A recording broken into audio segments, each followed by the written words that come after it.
प्रथम पितर 4 पर्व।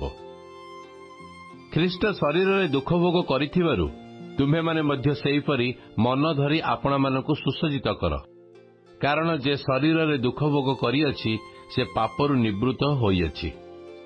जेपरि तुम्हे माने जागतिक जीवनर अवशिष्ट काल मनुष्यर कु अभिलाष अनुसार क्षेपण न करी ईश्वर को इच्छा अनुसार क्षेपण कर। जण विजाति मानकर इच्छा अनुसार कार्य करी तुम्हे माने जेते काल कामुकता, कु अभिलाष, मद्यपान, रंगरस, मत्तता और घृण्य प्रतिमा पूजा करुथुल ताहा यथेष्ट। ए प्रकार उच्छृंखल पंथारे तुम्हे माने जे सेमानक सहित धावमान हेउनाह, एहा सेमाने आश्चर्यमणि तुम्हमानकर निंदा करंती। किंतु जे जीवित और मृत लोकमानकर विचार करने उद्यत ताहांक छामुरे सेमानकु निकास देवाकु हबो। कारण एही उद्देश्य मृतमानक निकटरे मध्य सुसमाचार प्रचारित हेला, जेपरि सेमाने मनुष्य मानकर सदृश्य शरीर रे विचारित हेले हे ईश्वरक सदृश्य आत्मा रे सजीव हेबे। मात्र समस्त विषयर अंतिम काल सन्निकट। अतएव सुबुद्धि हुओ, पुणी प्रार्थना करिबा पई सचेतन थाओ। विशेष प्रगाढ़ प्रेम परस्पर को प्रेम करुथाओ, कारण प्रेम बहुल पाप आच्छादन करे। कुंठित न होई परस्पर आतिथ्य कर।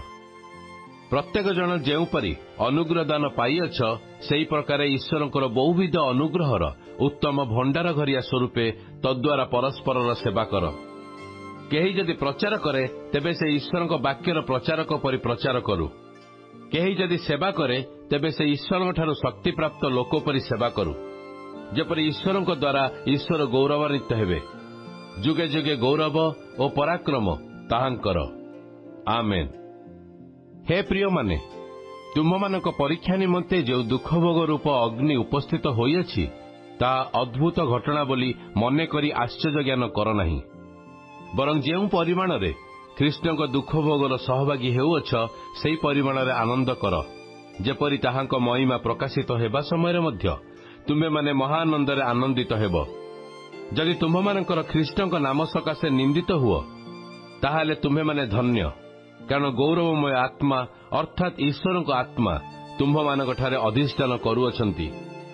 एणु तुम्हमानक मध्यरु केही हत्याकारी कि चोर कि दुराचारी कि अनाधिकार चर्चाकारी होई दंडभोग न करू।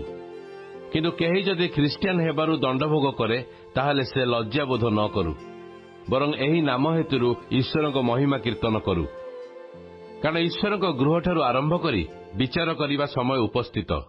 आउ जदि प्रथम आंभमानक ठारू आरंभ हुए तेबे जेउ माने ईश्वरंकर अनाज्ञावह सेमानकर शेष दशा अबा कौन न होइबो।